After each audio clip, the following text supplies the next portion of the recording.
All right, in fact, let's start there in an exclusive interview. The cousin of former Orlando Pirates and Bafana Bafana captain Senzo Meyiwa says they're still pinning their hopes that justice will one day prevail.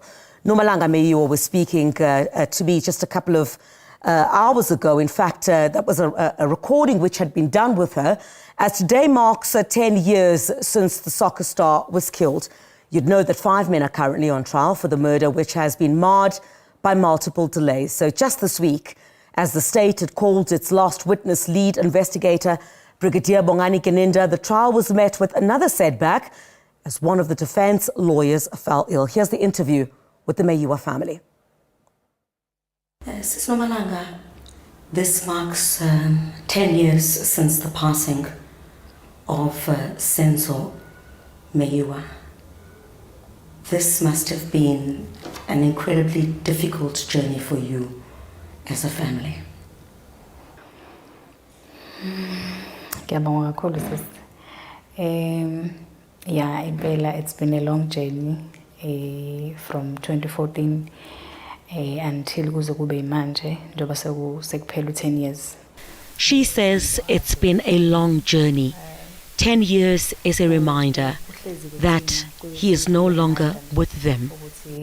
We lost someone supportive with him. He was someone who was supportive and loved his family. And even though he is no longer with them, it is also a celebration because he was a national asset. She says they were proud of him.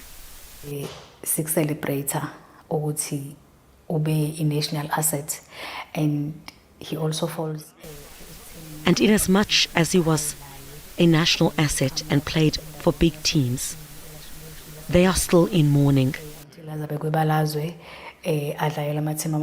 So kuthina kusenza nje sibe nalokho ukuziqhenya, as much as on the other side they are still hurt because they still don't know what happened to Senzo Meyiwa on the day that he was killed. As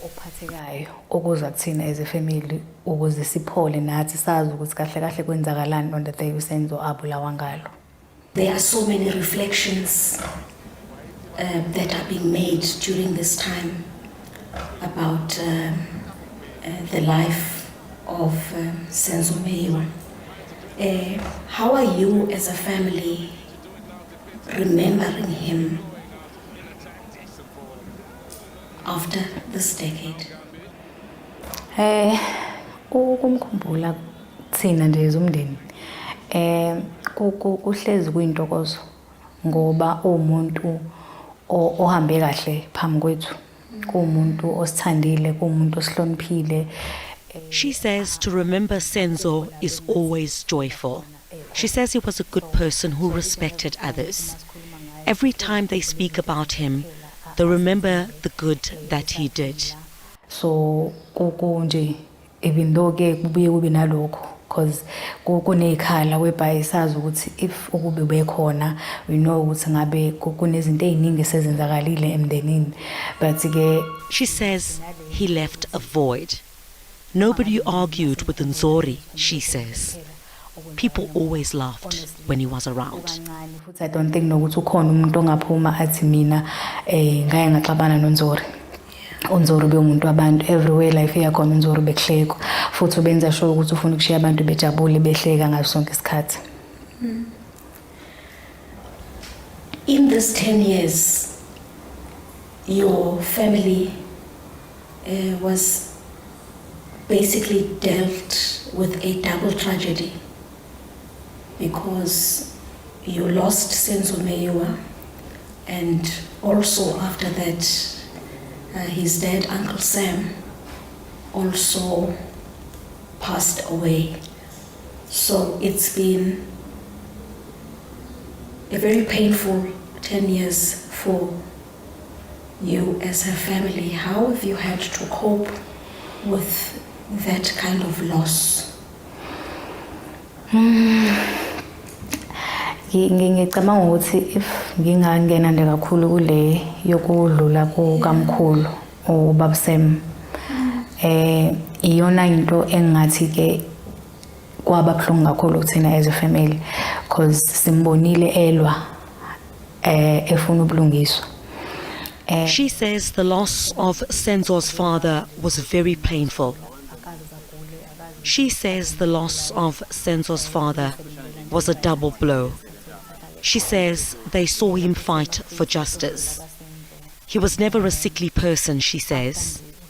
And when Senzo passed away, she saw that he wanted justice, and that's when his father got ill. Waqala wakhandleka wagula ndoba ngitshela nje ukuthi ne-stroke samshaya nje kade right nje kuyona ukuthi uyacabanga kakhulu bewumuntu ke ofuna ngathi izinto zingenzeka ngendlela e-right.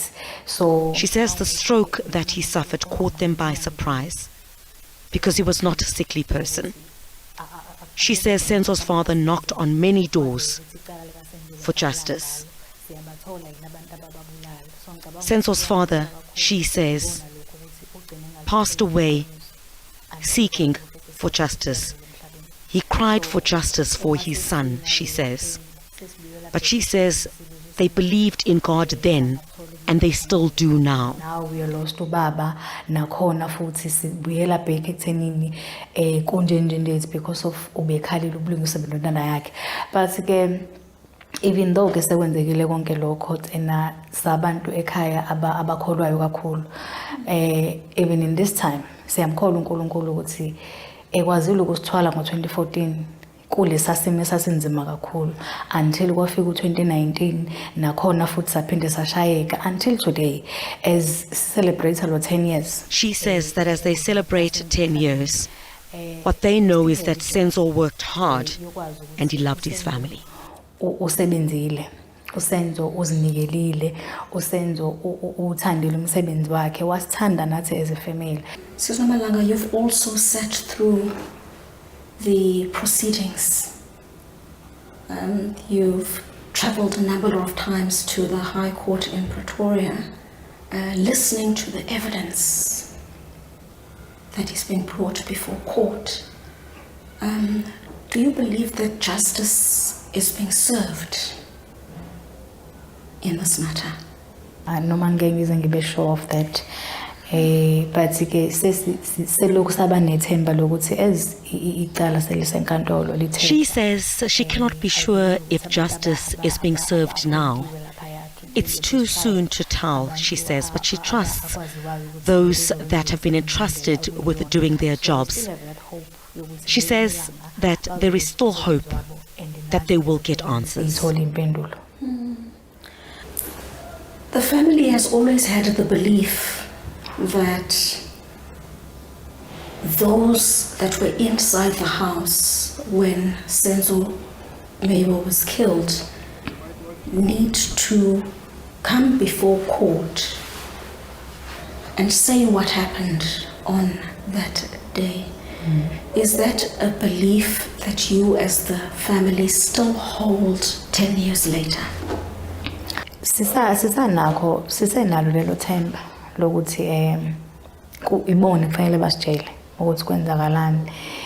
She says they still have hope that those that were inside the house will tell what happened on that day. She says, of course, the others that were inside that house did go before court. She says she does not want to speak much about the case because it's still ongoing, but they will wait for it to complete. Family, because sikholelwa ukuthi njengoba lisaqhubeka so kuzofanele silinde sizwe ukuthi bonke abantu ababizwayo bazofike bathini. Yeah. Just before we conclude, Sis Nomalanga, as AfriForum is also representing the family, it has always been the view that there is a mastermind in this matter. There is a mastermind that still needs to be brought before court. As you mark this 10 years, do you still feel that way? That there is a mastermind that needs to answer for this? Ngiyakholelwa ukuthi Kukhona konke lokho size sifike to that mastermind.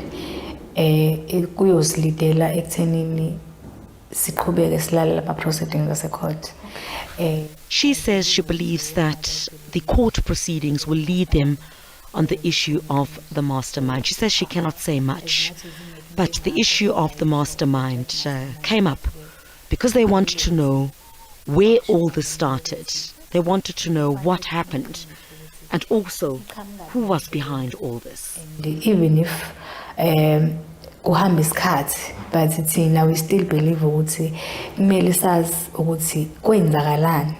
So we still believe ukuthi njengoba icala lise-court sizolinda until liqhulwe licedwe mhlambe seselithola iqiniso ukuthi kahle kahle yini eyenzeka ukuze nathi sikwazi ukuphola.